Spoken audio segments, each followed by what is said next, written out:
नमस्कार दोस्तों, एनएस ज्योतिष में आपका फिर से स्वागत है। आज हम बात करेंगे कन्या लग्न यानी कि वर्गो स्टूडेंट का साल 2025 कैसा रहेगा, ये हम लोग जानेंगे। अगर आपने कन्या लग्न का दिसंबर 2024 का मासिक फलादेश एवं उपाय नहीं देखा है तो ऊपर दिए हुए आई बटन पर क्लिक करें। देखिए, ये वाला जो भाव होता है ना, इस भाव को लग्न भाव कहते हैं। इस भाव पे अगर 6 नंबर लिखा हुआ है तो ये कन्या लग्न वाले जातकों की पत्रिका है। साल 2025 में 3 बड़े ग्रह गोचर कर रहे हैं, गुरुदेव, शनिदेव और राहु केतु। हालांकि यहाँ पे देखिए राहु केतु 2 ग्रह हो जाते हैं, पर इनका गोचर एक साथ ही होगा, इसलिए मैंने 3 बड़े ग्रह बोले हैं। गुरुदेव आपके इस साल 2 बार गोचर करेंगे। पहला गोचर जो गुरुदेव का होगा वो होगा आपके नवम भाव से आपके दशम भाव में 14 मई 2025 को, और दूसरी बार इसी साल गोचर करेंगे आपके दशम भाव से आपके 11वें भाव में 18 अक्टूबर 2025 को, और फिर वापस वे वक्री होंगे 5 फरवरी 2025 को आपके 11वें भाव से आपके दशम भाव में। और शनिदेव जो कि आपके 6वें भाव में विराजमान है, आपके 7वें भाव में विराजमान होंगे 29 मार्च 2025 को, और राहु 18 मई 2025 को आपके 7वें भाव से आपके 6वें भाव में गोचर करेंगे। वहीं केतु आपके लग्न से आपके 12वें भाव में 18 मई 2025 को गोचर करेंगे। देखिए, राहु केतु हमेशा वक्री होते हैं, तो बाकी ग्रह जैसे आपके लग्न पे विराजमान है तो आपके दूसरे भाव में विराजमान होंगे, फिर आपके तीसरे भाव में विराजमान करेंगे। तो राहु केतु चूंकि वक्री रहते हैं तो वे आपके एक भाव पहले जाते हैं, यानी कि आपके लग्न पे अगर राहु केतु विराजमान है तो आपके 12वें भाव में विराजमान होंगे। आइए हम लोग अब ये समझने का प्रयास करते हैं कि जो गोचर हमारे कुंडली में साल 2025 में हो रहा है उसका प्रभाव हमारे जीवन पर क्या पड़ेगा। शनिदेव आपके 6वें भाव में विराजमान थे, और शनिदेव यहाँ पे देखिए आपके 5वें भाव के स्वामी हैं और आपके 6वें भाव के स्वामी हैं। हालांकि यहाँ पे देखिए 6वें भाव में शनिदेव आपके विपरीत राजयोग बना रहे थे, और शनिदेव आपके 6वें भाव में विपरीत राजयोग भी बना रहे थे। यहाँ पे देखिए आपके बच्चे हो गए, या फिर अगर आपका किसी के साथ प्रेम संबंध चल रहा है, यानी कि आपके प्रेमी या प्रेमिका हो गए, उनके लिए मैं आपको हमेशा सलाह देता था कि उनको डिप्लोमेटिकली आपको हैंडल करना है। तो देखिए ये जो पीरियड अब आपका खत्म हो रहा है ना, तो यहाँ पे देखिए शनिदेव अब आपके 7वें भाव में विराजमान होंगे। तो यहाँ पे जो विपरीत राजयोग शनिदेव द्वारा बन रहा था, अब यहाँ पे केंद्र त्रिकोण राजयोग का 29 मार्च 2025 से आपके पत्रिका में निर्माण होगा। अगर आपका किसी के साथ प्रेम संबंध चल रहा है, यानी कि आपके प्रेमी या प्रेमिका के साथ आपके प्रेम विवाह से संबंधित बात बढ़ाना चाह रहे हैं, तो 29 मार्च 2025 से आपके लिए फेवरेबल समय रहेगा। और अगर आपकी स्पाउस कोई पढ़ाई भी करना चाह रही है ना, तो 29 मार्च 2025 से उनके लिए फेवरेबल समय है। शनिदेव की तीसरी दृष्टि पड़ रही है आपके नवम भाव में। नवम भाव होता है आपके भाग्य, धर्म, जीजा, साली, साला, छोटे भाई के स्पाउस का होता है। और गुरुदेव भी आपके नवम भाव में विराजमान है, और शुरुआती तौर पे वे वक्री भी हैं। देखिए, जैसा नसीब आपका साथ दे रहा था ना, भाग्य में थोड़ी बहुत कमी आप महसूस करेंगे 29 मार्च 2025 से, क्योंकि यहाँ पे देखिए गुरुदेव तो आपके नवम भाव में विराजमान है, और गुरुदेव जैसा आपको फल भी दे रहे थे वैसा फल नहीं दे पाएंगे, क्योंकि यहाँ पे देखिए शनिदेव की दृष्टि में गुरुदेव आ जा रहे हैं, और शनिदेव की 7वीं दृष्टि पड़ रही है आपके लग्न पे। देखिए, लग्न पे शनिदेव की दृष्टि पड़ रही है, और 13 मई 2025 तक गुरुदेव की दृष्टि पड़ रही है। 13 मई 2025 तक ज्ञान की प्राप्ति तो आपको होगी, पर आप में 29 मार्च 2025 से आलस्य भी बढ़ेगा, और आप थोड़े बहुत नेगेटिव माइंडेड भी रहेंगे। और शनिदेव की 10वीं दृष्टि पड़ रही है आपके 4थे भाव में, और चौथा भाव होता है आपके सुख, माता, घर, वाहन का होता है।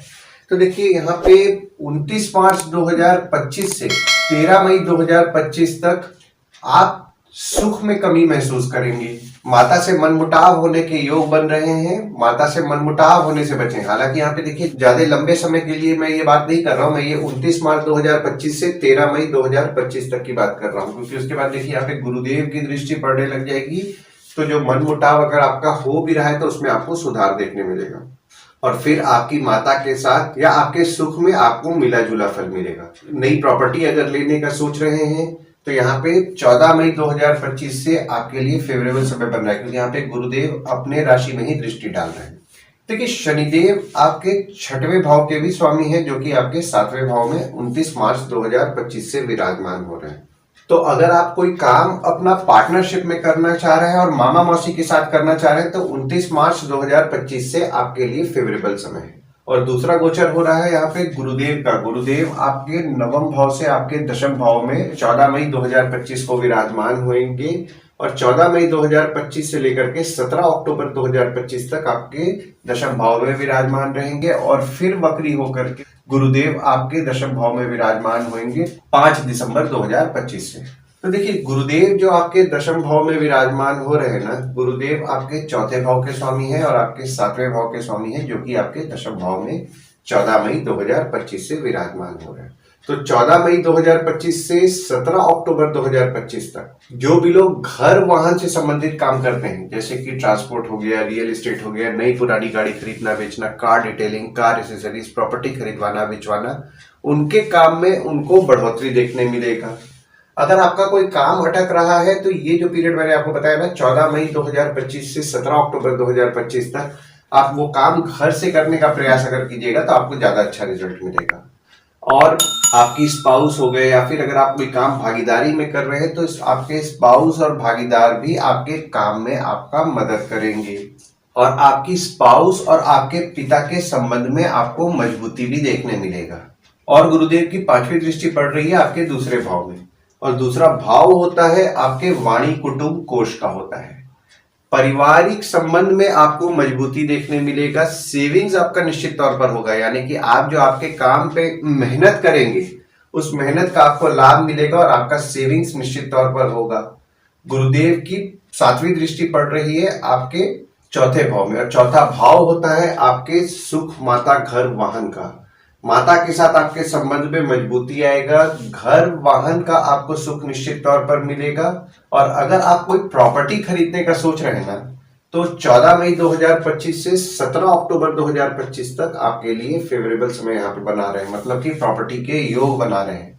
और शनिदेव की 9वीं दृष्टि पड़ रही है आपके 6वें भाव में और 6वां भाव होता है आपके रोग, ऋण, शत्रु, मामा मौसी का होता है। तो शनिदेव की 9वीं दृष्टि पड़ रही है आपके 6वें भाव में, तो यहाँ पे आपके शत्रु या कॉम्पिटिटर बढ़ने वाले हैं 14 मई 2025 से 17 अक्टूबर 2025 तक। हेल्थ पे ध्यान दीजिएगा, हेल्थ को लेकर के थोड़ी बहुत समस्याएं उत्पन्न हो सकती हैं। अगर आप डायबिटिक हैं या फिर आप शुगर पेशेंट हैं, आपके बॉडी में वेट ज्यादा है, ओबिसिटी की परेशानी है, तो थोड़ा आपके हेल्थ पे आपको फोकस रखना है और खर्चों को भी सोच समझ के करना है। अनवांटेड लोन लेने से बचना है। और जब गुरुदेव आपके दशम भाव से आपके 11वें भाव में 18 अक्टूबर 2025 से लेकर के 4 दिसंबर 2025 तक विराजमान होंगे तो यहाँ पे देखिए गुरुदेव आपके उच्च के हो जा रहे हैं और 11वें भाव में जो गुरुदेव विराजमान हो रहे हैं यहाँ पे देखिए चतुर्थ भाव के स्वामी हैं और आपके सप्तम भाव के स्वामी हैं जो कि आपके 11वें भाव में विराजमान हो रहे हैं। तो जो भी लोग घर वाहन से संबंधित काम कर रहे हैं, ट्रांसपोर्ट, रियल एस्टेट से संबंधित काम कर रहे हैं, जो काम में आपके रिस्पॉन्सिबिलिटीज यहाँ पे गुरुदेव आपके बढ़ा रहे हैं ना, उससे आपको निश्चित तौर पर लाभ भी कराएंगे 18 अक्टूबर से लेकर के 4 फरवरी 2025 तक। और अगर आपकी स्पाउस वर्किंग है तो स्पाउस के लाभ के योग बन रहे हैं। भागीदारी में अगर आप काम करते हैं तो भागीदार द्वारा भी आपके लाभ के योग 18 अक्टूबर 2025 से 4 दिसंबर 2025 तक बन रहे हैं। अब गुरुदेव देखिए आपके 11वें भाव में विराजमान हुए तो 5वीं दृष्टि डाल रहे हैं आपके तीसरे भाव में। तीसरा भाव होता है आपके स्वयं के पराक्रम, धैर्य, छोटे भाई बहन, पड़ोसी, डेली के प्रवास का होता है। गुरुदेव की दृष्टि आपके तीसरे भाव में पड़ रही है तो आपका पराक्रम तो निश्चित तौर पर बढ़ाएंगे। आपका डेली का प्रवास, जिसको कि हम लोग डेली का ट्रैवलिंग बोलते हैं, वो बढ़ेगा और आपके छोटे भाई बहन के साथ संबंध में मजबूती भी लाएंगे। और गुरुदेव की 7वीं दृष्टि पड़ रही है आपके 5वें भाव में। 5वां भाव होता है आपके स्पाउस, भागीदार का होता है। देखिए गुरुदेव की दृष्टि 5वें भाव में पड़ रही है तो जो भी स्टूडेंट्स हैं उनके पढ़ाई में अगर वे मेहनत कर रहे हैं, उनके पढ़ाई को लेकर के अच्छे रिजल्ट्स देंगे, उनको ज्ञान की प्राप्ति होगी। प्रेम संबंध में आपके मजबूती देखने आपको मिलेगा। आपके बच्चों के साथ या फिर आपका किसी के साथ प्रेम संबंध चल रहा है, यानी कि आपके प्रेमी या प्रेमिका है, उनके साथ आपके संबंध में मजबूती आएगा। साधना करते हैं, ये जो पीरियड 18 अक्टूबर से मैं आपको बता रहा हूं ना, 4 फरवरी 2025 तक साधना भी आपके लिए फलदायी रहेगी। प्रेम विवाह अगर आप करना चाह रहे हैं तो देखिए, एक तरफ तो शनिदेव द्वारा प्रेम विवाह के योग बन रहे हैं और गुरुदेव भी 18 अक्टूबर से आपके जब 11वें भाव में विराजमान होंगे तो यहाँ पे प्रेम विवाह के योग, स्ट्रॉन्ग योग बन रहे हैं। तो अगर आप अपना बात बढ़ाना चाह रहे हैं प्रेम विवाह के लिए तो ये जो पीरियड है आपके लिए फेवरेबल समय है। हालांकि यहाँ पे देखिए, आपके लग्न पत्रिका में भी प्रेम विवाह के योग होने चाहिए, तो ये पीरियड आपके लिए ज्यादा फलदायी रहेगा। और जब गुरुदेव वापस वक्री होकर के आपके दशम भाव में 5 दिसंबर 2025 को विराजमान होंगे, तो 5 दिसंबर 2025 से जो भी आप काम करेंगे फिर से आपका सेविंग्स निश्चित तौर पर कराएंगे। और ये जो पीरियड मैंने आपको बताया ना, 5 दिसंबर 2025 से आपका सेविंग्स अच्छा होगा। घर वाहन माता का आपको सुख दिलाएंगे। हालांकि यहाँ पे देखिए, आपको आपके हेल्थ पे ध्यान देना है और एक्सरसाइज रेगुलर बेसिस पे करना है, योगा रेगुलर बेसिस पे करना है, क्योंकि यहाँ पे थोड़े हेल्थ को लेकर के थोड़ी बहुत परेशानियां उत्पन्न करेंगे और खर्चों पे आपको कंट्रोल करना है और लोन लेने से बचना है। और केतु जो आपके लग्न पे विराजमान थे, आपके 12वें भाव में विराजमान होंगे 18 मई 2025 को। देखिए, 18 मई 2025 को जब केतु आपके 12वें भाव में विराजमान होंगे, और 12वां भाव होता है आपके खर्च, जेल, फॉरेन, हॉस्पिटल, मोक्ष का होता है, तो यहाँ पे देखिए खर्चों का हिसाब रखने में आपको दिक्कत जाएगा 18 मई 2025 से। और राहु 18 मई 2025 को आपके 6वें भाव में विराजमान होंगे। तो देखिए, यहाँ पे राहु जब 6वें भाव में विराजमान होते हैं ना, तो आपको शुभ फल प्रदान करते हैं। हालांकि देखिए, गुरुदेव की दृष्टि पड़ेगी आपके 6वें भाव में, पर राहु अगर 6वें भाव में विराजमान है तो निश्चित तौर पर आपको शुभ फल प्रदान करेंगे। और 6वां भाव होता है आपके रोग, ऋण, शत्रु, मामा मौसी का होता है, तो आपके शत्रु या कॉम्पिटिटर का नाश तो निश्चित तौर पर करेंगे 18 मई 2025 से।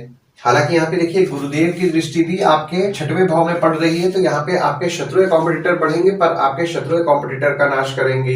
और मंगल जो कि आपके 11वें भाव में विराजमान है और नीच के मंगल है आपके 11वें भाव में, आपके दशम भाव में वक्री होकर के विराजमान हो रहे हैं 21 जनवरी 2025 को। तो देखिए, दशम भाव में जब मंगल 21 जनवरी 2025 से विराजमान होंगे ना, तो आपके बॉस हो गए, पिता हो गए, उनको क्रोध ज्यादा आएगा, ऑफिस का माहौल थोड़ा गर्म रहेगा। किसी भी किस्म के विवाद से आपको बचना है, क्योंकि यहाँ पे देखिए, मंगल आपके 3रे भाव के स्वामी है जो कि आपके दशम भाव में विराजमान है, और आपके 8वें भाव के भी स्वामी है जो कि आपके दशम भाव में विराजमान हो रहे हैं। तो आपके बॉस हो गए, पिता हो गए, या फिर आपके काम से आपके हिम्मत को बढ़ाएंगे, पर आपके बॉस, पिता को गुस्सा भी ज्यादा दिलाएंगे, तो किसी भी किस्म के विवाद से बचें। हालांकि यहाँ पे देखिए, 21 जनवरी 2025 से आपके पिता की स्वास्थ्य का आपको ध्यान देना है, थोड़ी बहुत पिता की स्वास्थ्य बिगड़ सकती है। और अगर आपके काम के लिए कहीं भागदौड़ अगर आपको करने को मिल रहा है तो भागदौड़ कीजिएगा 21 जनवरी से, उससे आपको निश्चित तौर पर लाभ ही होगा। ओवरऑल अगर मैं देखूं ना, साल 2025 में जो आपके बड़े गोचर हो रहे हैं ना, शनिदेव, गुरुदेव, राहु, केतु के, तो यहाँ पे देखिए शनिदेव आपको शुभ फल ही प्रदान कर रहे हैं। हालांकि देखिए, यहाँ पे थोड़े बहुत आप में आलस बढ़ेगा, आपके भाग्य में थोड़ी बहुत कमी लाएंगे, पर प्रेम विवाह के योग भी बना रहे। और गुरुदेव जब आपके नवम भाव से दशम भाव में विराजमान हो रहे 14 मई 2025 से 17 अक्टूबर 2025 तक, और वापस वक्री होकर के 5 दिसंबर 2025 को आपके दशम भाव में विराजमान होंगे, तो देखिए गुरुदेव की दृष्टि में शनिदेव आ जाएंगे। तो शनिदेव का जो नेगेटिव इफेक्ट है, जैसा आपको मिलना चाहिए था वैसा नेगेटिव इफेक्ट नहीं मिलेगा। तो ओवरऑल साल 2025 आपके लिए अच्छा रहेगा। मेहनत आप आपके काम पे कीजिए। भाग्य में आप थोड़ी बहुत कमी महसूस करेंगे, पर आप अगर अपने काम में मेहनत करेंगे तो आपको पॉजिटिव रिजल्ट निश्चित तौर पर मिलेगा। आशा करता हूं इस वीडियो में दी हुई जानकारी आपको पसंद आई होगी। अगर आप हमें YouTube पे देख रहे हो और ये वीडियो आपको पसंद आया हो तो इस वीडियो को लाइक कीजिए, चैनल को सब्सक्राइब कीजिए, नोटिफिकेशन बेल जरूर दबाइए। और अगर आप हमें फेसबुक पेज पे देख रहे हैं तो फेसबुक पेज को लाइक कीजिए और फॉलो कीजिए। धन्यवाद दोस्तों, कल फिर मिलेंगे एक नए वीडियो के साथ।